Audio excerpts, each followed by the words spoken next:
Oke, Assalamualaikum warahmatullahi wabarakatuh. Selamat Waalaikumsalam. siang yang kami hormati dosen mata kuliah Bahasa Indonesia, Bapak Asep Purwo Yudi Utomo SPT MPD, dan teman-teman yang saya banggakan. Perkenalkan saya Alan Aditya, perwakilan sebagai moderator dari kelompok 18 pada siang hari ini. Adapun anggota dari kelompok ini selain saya ialah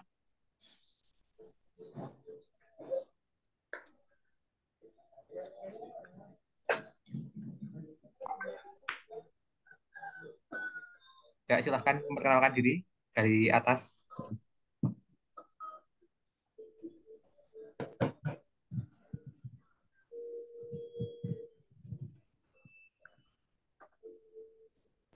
Perkenalkan, nama saya Ahmad Miyaki Hasan dari Prodi Teknik Informatika. Perkenalkan, nama saya Akbar Nugroho Wisnumurti dari Prodi Teknik Informatika.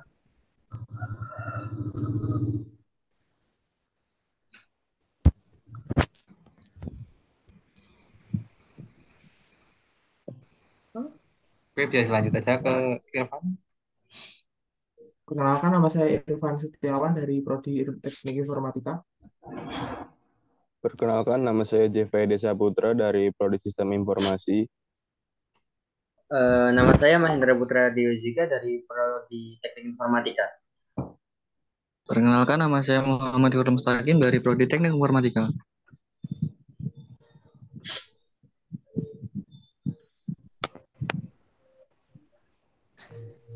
Oke, pada kesempatan ini kami akan memaparkan materi tentang melaporkan hasil kegiatan. Langsung saja kita mulai ke sesi penyampaian materi yang pada slide pertama akan disampaikan oleh saya sendiri. Oke, silakan bisa di next.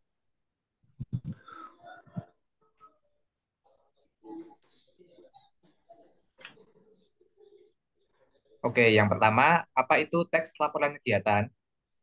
Ketika membahas mengenai teks laporan kegiatan, maka terlebih dahulu kita harus mengetahui perbedaannya dengan teks laporan penelitian. Secara umum, perbedaan keduanya terletak pada objek yang dibahas. Teks laporan penelitian disusun berdasarkan penelitian yang dilakukan sebelumnya. Sementara itu, teks laporan kegiatan disusun berdasarkan kegiatan yang telah dilaksanakan. Misalnya seperti latihan kerja, magang, seminar, lokakarya, dan sebagainya.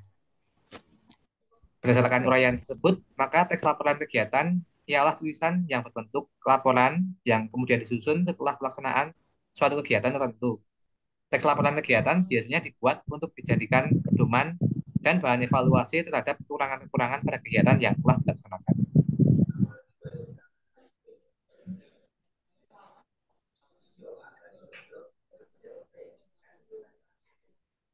Izinkan saya untuk melanjutkan penjelasannya. Nah, selanjutnya adalah apa saja ciri-ciri teks laporan kegiatan. Nah, yang pertama adalah ringkas atau padat, artinya bahwa laporan berisi hal-hal pokok secara ringkas.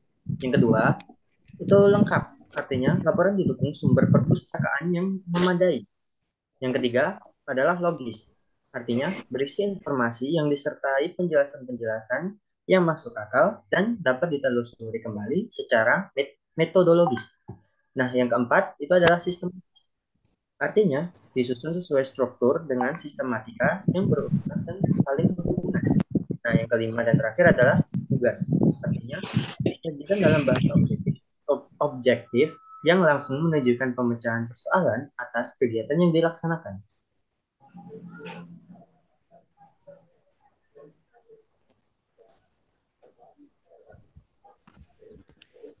Izin melanjutkan. Mengapa perlu menulis laporan usai pelaksanaan kegiatan? Sebuah laporan kegiatan dapat mendatangkan banyak manfaat, baik bagi pelaksana kegiatan maupun bagi pihak yang disertai laporan. Bagi pelaksana kegiatan, laporan kegiatan menjadi bukti bahwa telah melaksanakan suatu tugas dengan baik. Sementara itu, bagi pihak yang diserahi, laporan memberikan gambaran mengenai pemecahan masalah terhadap kegiatan yang telah dilaksanakan. Fungsi teks laporan kegiatan dibagi menjadi fungsi informatif, fungsi pertanggungjawaban, fungsi pengawasan, dan fungsi pengambilan keputusan.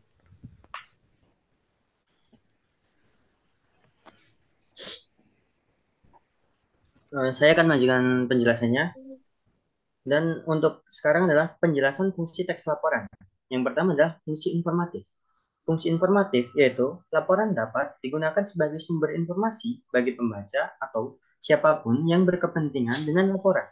Yang kedua adalah fungsi pertanggungjawaban. Laporan sebagai bentuk pertanggungjawaban dari penyelenggara atas terlaksananya suatu kegiatan. Yang ketiga adalah fungsi pengawasan. Laporan dapat menjadi pengawasan terhadap pelaksana kegiatan tanpa harus melakukan pengecekan langsung ke lapangan. Yang keempat adalah fungsi pengambilan keputusan. Laporan dapat dijadikan pertimbangan dalam mengambil keputusan mengenai sesuatu agar tidak salah sasaran. Bisa dilanjut.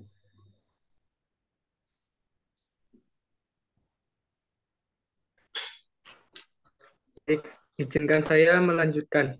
Siapa pihak-pihak yang disertai teks laporan kegiatan? Laporan kegiatan untuk magang, seminar, pentas seni, dan sebagainya tentu harus dibuat sesuai dengan pihak-pihak yang akan menerima laporan tersebut. Dalam hal ini, pihak-pihak yang dimaksud adalah pembimbing, penyelenggara, sponsor, pejabat, tokoh masyarakat, dan pemangku kepentingan yang lain. Maka dari itu, penyusunan laporan kegiatan harus mempertimbangkan pihak-pihak dan pemangku kepentingan yang terkait agar suatu laporan bisa diterima dengan baik.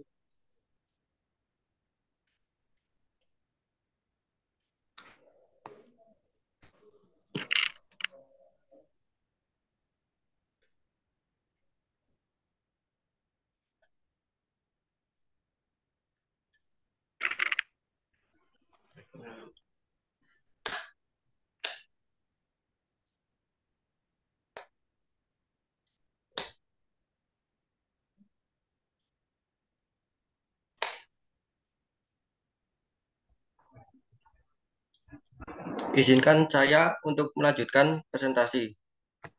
Langkah-langkah dalam membuat laporan kegiatan. Pertama, tentukan tujuan dari laporan kegiatan yang akan Anda tulis. Apakah laporan tersebut ditujukan untuk memberikan informasi kepada pihak terkait, untuk memantau kemajuan proyek, atau untuk mengevaluasi hasil kegiatan. Memahami tujuan laporan akan membantu Anda mengarahkan isi fokus tulisan. Nomor 2, kumpulkan semua data dan informasi yang relevan terkait dengan kegiatan yang akan dilaporkan. Ini mungkin termasuk catatan kegiatan, dokumentasi pendukung, hasil survei, dan data statistik. Pastikan Anda memiliki akses ke semua sumber data yang diperlukan untuk mengumpulkan informasi akurat dan lengkap. 3. Tentukan struktur atau susunan laporan kegiatan Anda. Berdasarkan tujuan laporan dan konten yang akan disampaikan, pilih urutan yang logis dan kronologis untuk menyajikan informasi. Anda dapat memulai dengan pendahuluan, kemudian deskripsi kegiatan, hasil dan capaian, evaluasi, dan kesimpulan. Susunan ini dapat diselesaikan dengan kebutuhan dan preferensi Anda. 4. Mulailah laporan dengan pendahuluan yang menarik dan memberikan gambaran singkat tentang kegiatan yang akan dilaporkan. Sampaikan latar belakang kegiatan, tujuan, dan konteks agar pembaca dapat memahami dengan baik.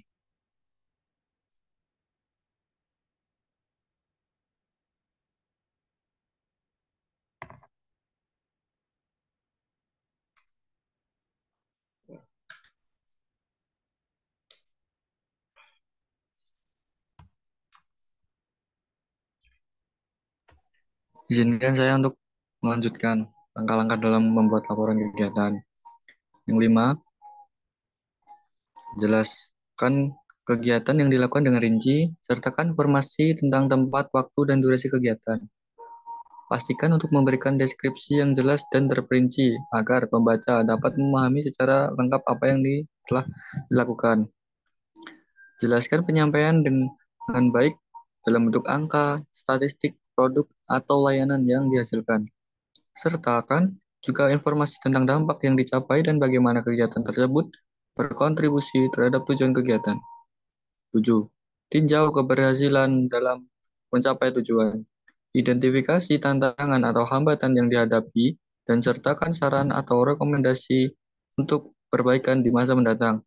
Evaluasi ini membantu pembaca memahami gambaran tentang kegiatan dan memberikan wawasan untuk pengembangan selanjutnya.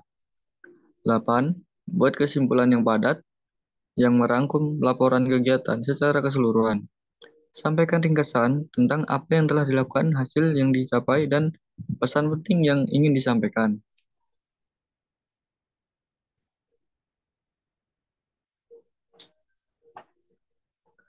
9. Lakukan revisi dan edit terhadap laporan kegiatan Anda. Periksa kesalahan, tata bahasa, kejelasan, dan konsistensi. Pastikan laporan terlihat profesional dan mudah dipahami. Jika ada dokumen pendukung seperti fotografik atau label, lampirkan di akhir laporan. Dokumen ini dapat memperkuat informasi yang disampaikan dan memberikan gambaran visual tentang kegiatan yang dilaporkan.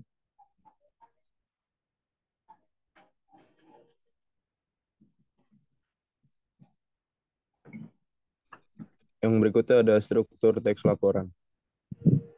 Yang pertama ada abstrak.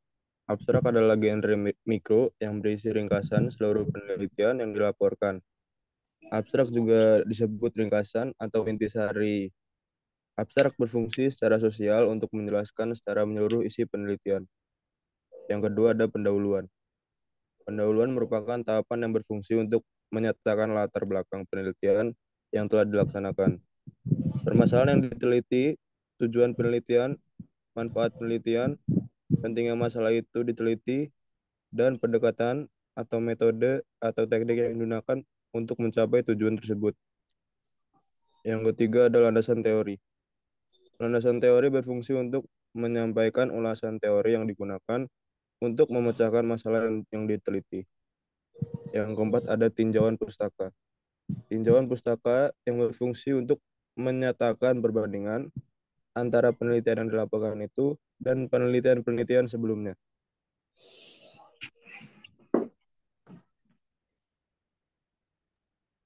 Izin untuk Yang melanjutkan yang nomor 5 yaitu metodologi penelitian. Tahapan metodologi penelitian berisi sajian tentang pendekatan, metode, dan teknik penelitian yang diterapkan pada penelitian yang dilaporkan, termasuk langkah-langkah yang ditempuh. Yang keenam yaitu hasil penelitian dan pembahasan. Pada laporan penelitian, kedua hal itu dapat dijadikan satu bab atau bisa juga dijadikan dua bab. Yang nomor 7 yaitu penutup. Tahapan ini biasanya mengandung dua unsur, yaitu simpulan dan saran. Simpulan merupakan ringkasan dari temuan penelitian yang segaris dengan pertanyaan dan tujuan penelitian. Karena dari simpulan dapat diketahui bahwa tujuan penelitian itu tercapai atau tidak. Yang nomor 8 yaitu daftar pustaka dan lampiran. Daftar pustaka dan lampiran tidak dimasukkan ke dalam struktur teks laporan penelitian. Namun, peneliti termasuk penulis hendaknya memasukkan ke dalam daftar pustaka semua gambar yang berupa buku, artikel ilmiah atau jurnal, atau terbitan yang lain yang digunakan sebagai acuan dalam membuat laporan penelitian.